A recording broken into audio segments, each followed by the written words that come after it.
The Perks of Being a Wallflower, page 180, continued.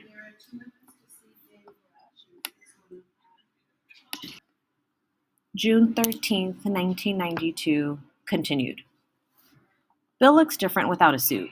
He was wearing his old graduate school t-shirt, which was brown. The school, not the color. His girlfriend was wearing sandals and a nice flowered dress. She even had hair under her arms. No kidding. They looked very happy together, and I was glad for Bill. Their house didn't have a lot of furniture in it, but it was very comfortable. They had a lot of books, which I spent about a half an hour asking them about. There was also a picture of Bill and his girlfriend when they were at Brown together in graduate school. Bill had very long hair then.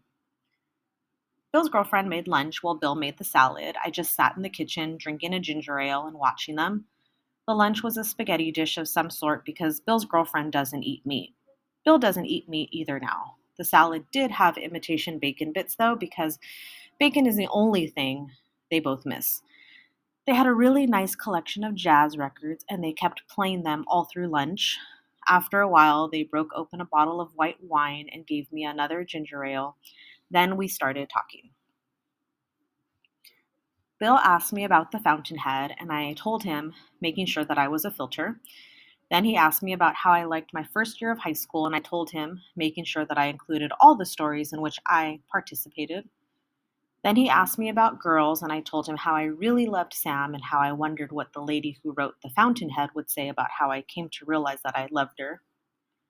After I finished, Bill got very quiet. He cleared his throat. "Charlie, I want to thank you." "Why?" I said. "Because it has been a wonderful experience teaching you." "Oh, I'm glad." I didn't know what else to say. Then Bill took this really long pause, and his voice sounded like my dad when he wants to have a big talk. "Charlie," he said, "do you know why I gave you all that extra work?" I shook my head no. That look on his face, it made me quiet. "Charlie, do you know how smart you are?" I just shook my head no again. He was talking for real. It was strange. "Charlie, you're one of the most gifted people I've ever known. And I don't mean in terms of my other students. I mean in terms of anyone I've ever met. That's why I gave you that extra work. I was wondering if you were aware of that."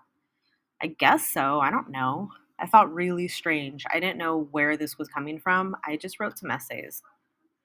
"Charlie, please don't take this the wrong way. I'm not trying to make you feel uncomfortable. I just want you to know that you're very special. And the only reason I'm telling you is that I don't know if anyone else ever has." I looked up at him and then I didn't feel strange. I felt like I wanted to cry. He was being so nice to me. And the way his girlfriend looked, I knew that this meant a lot to him, and I didn't know why it did. So, when the school year ends and I'm not your teacher anymore, I want you to know that if you ever need anything, or want to know about more books, or want to show me anything you write, or anything, you can always come to me as a friend. I do consider you a friend, Charlie. I started crying a little bit. I actually think his girlfriend was too. But Bill wasn't. He looked very solid. I just remember wanting to hug him. But I've never done that before, and I guess Patrick and girls and family don't count. I didn't say anything for a while because I didn't know what to say. So finally, I just said, "You're the best teacher I ever had." And he said, "Thank you." And that was that.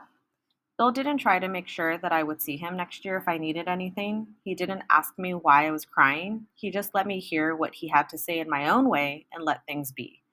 That was probably the best part. After a few minutes, it was time for me to leave.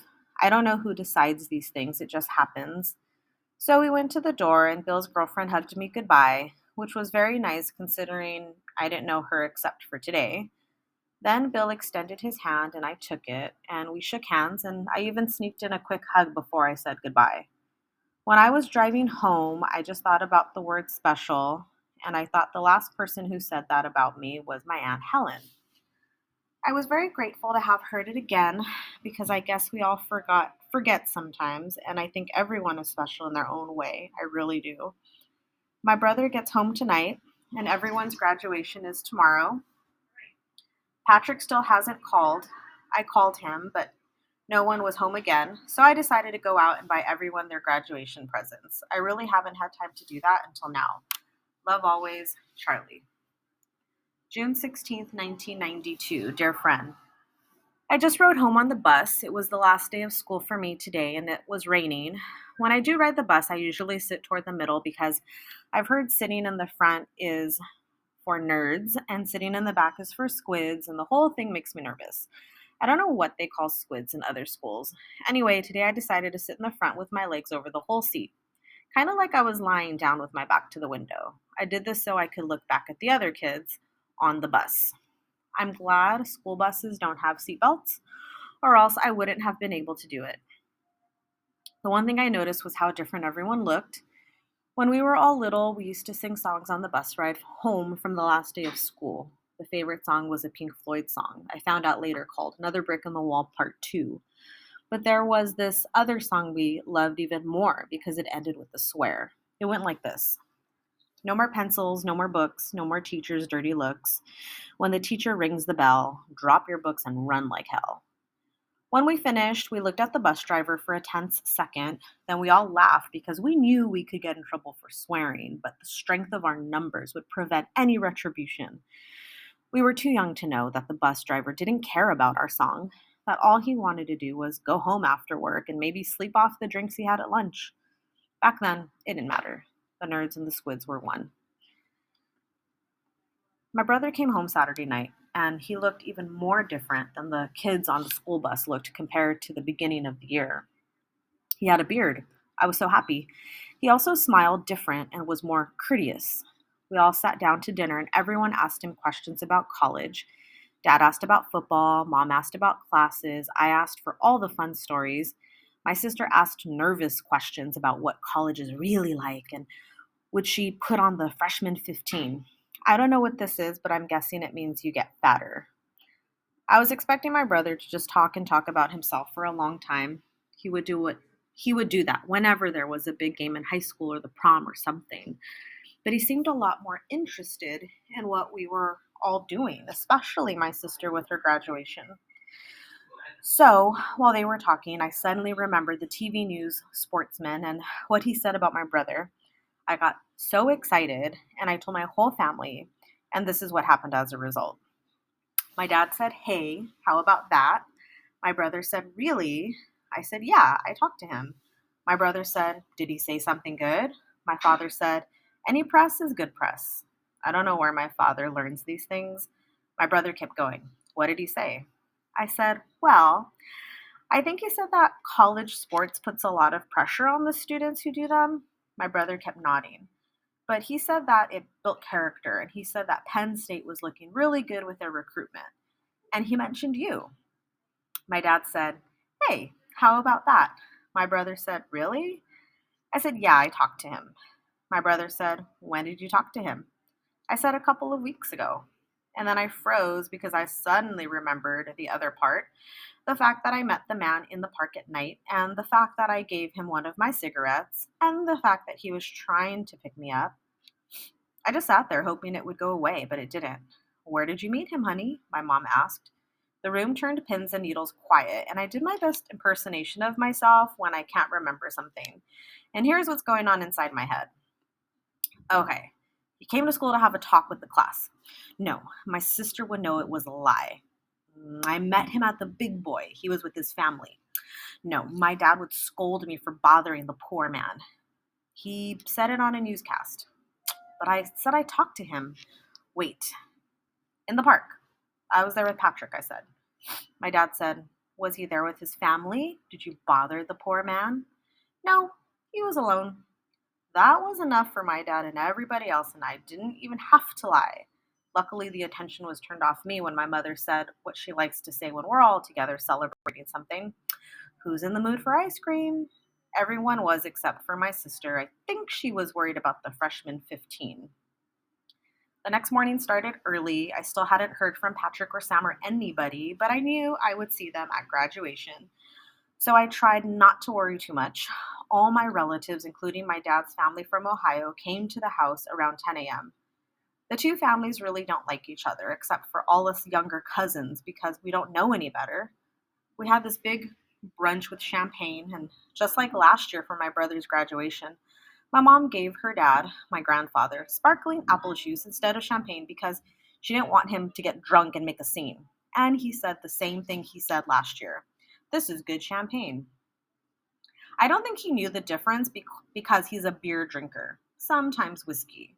Around 12:30 brunch was over. All the cousins drove all the cars because the adults were still a little too drunk to drive to the graduation, except for my dad because he was too busy videotaping everyone with a camera he rented from the video store.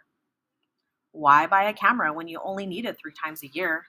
So my sister, brother, dad, mom, and I each had to go in a different car to make sure nobody got lost.